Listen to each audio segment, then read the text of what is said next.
I know this is complicated. I know this is also deceiving because we have a site known as Timna. Yeah. Please notice I definitely pronounce it separately.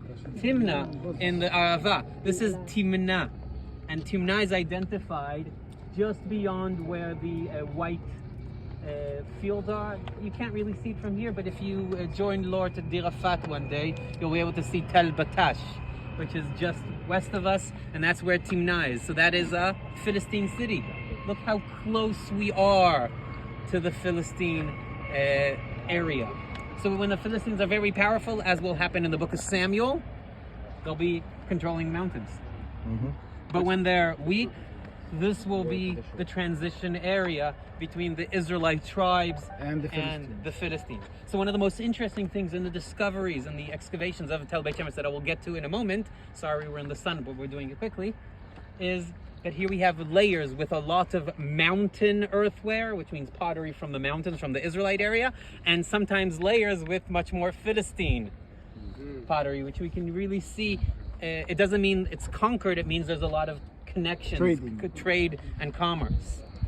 And the excavations here already started in the 1920s, mainly in the southern part of the area where they found a big Byzantine monastery, and many more finds that I might elaborate about later on. And there are still excavations run by first the Bar Ilan University and then the Tel Aviv University during many, many, many years here, discovering lots of finds that I hope I'm going to take you to just one of them. But the major, largest excavation actually took place in the last 3.5 years. What happened was very simple. We just drove down Road 38. Now Road 38 that you can see very nicely over there, look how many lanes it has. Here where the car is, behind us, it's just one lane to each direction. And the road actually climbs onto the Tel and goes down the other side.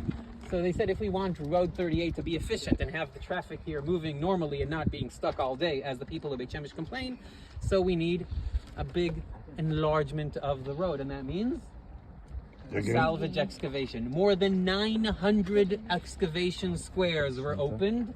This is the best picture I managed to find. Look at all this. Hundreds of squares in excavation by 3 different teams. It was such a huge, huge project where they found so many things that no one knew about, and mainly the eastern part of the Tel, that if you look where the buses are behind you, that's already beyond where the excavation, but between the tree that you can see in front of you and the buses, that's the whole space excavated. And there, for example, in this spot, they locate a second temple period synagogue from the 1st century Common Era. A very fancy building, was so fancy, so amazing, they decided to take it apart and move it aside. So they're going to rebuild it because the road is going to pass there. They're going to make a new road passing upon this. And then about 1 year ago, many people from Beit Shemesh and other authorities and other institutions said, wait a minute, we don't want the road being enlarged on top of all these amazing finds. And now it's stuck. So one day they might find a solution. Create a bridge. And I don't know, it's a bridge, it's quite a high bridge, but this is the Beit Shemesh excavations really in the last few years where so many finds were found from the late Bronze Age into the Iron Age and throughout the centuries to the Byzantine period, almost non-stop. Yes? For Tel Azeka, does it go up around this way? Azeka is in that direction. So going this way. We're going to do that later. What are these I'm mountains? just trying to put it together. Okay, wait a minute. So this is Sor'a, where the trees are a little bit less trees than all the rest up there. Sor'a. And the camp of the Danites, and please notice it's called a camp and not a area where people are dwelling normally, which means the people of Dan received all sorts of cities in their area. If I'll open the book of Joshua in chapter 19, if I remember correctly, then we're told of Bnei Brak, which is not exactly where modern Bnei Brak is. The modern Bnei Brak is parallels northern Tel Aviv. The original one was a few miles south, but that's the area. And that means that Dan wasn't in their territory because of the plains and the chariots and the Canaanites. So what did the Danites do? They dwelled in the transition phase just below their neighbors, the Judean hills and the tribe of Judah. So they live in a camp. And in between Sor'a and Eshtaol was the camp where Samson was raised, where he grew up. So Sor'a I can identify there. Eshtaol, there's a moshav named So, and that's where you see the houses halfway up the hill. There's this big white building in the industrial zone just above it.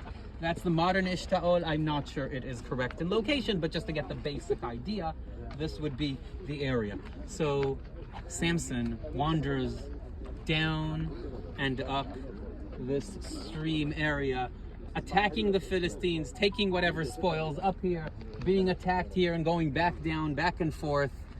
And he was a lone judge. Unlike most of the judges that controlled a group or an army or something, he was fighting on his own. And when you fight on your own, you have lots of enemies, including your fellow family members that think you're doing too much damage. And we want you to calm down, as we are told in the book of Judges. So that was a quick drop into Tel Beit Shemesh and the story of Samson. There's more to the place, but I think you need to go into the water system. What are those mountains called?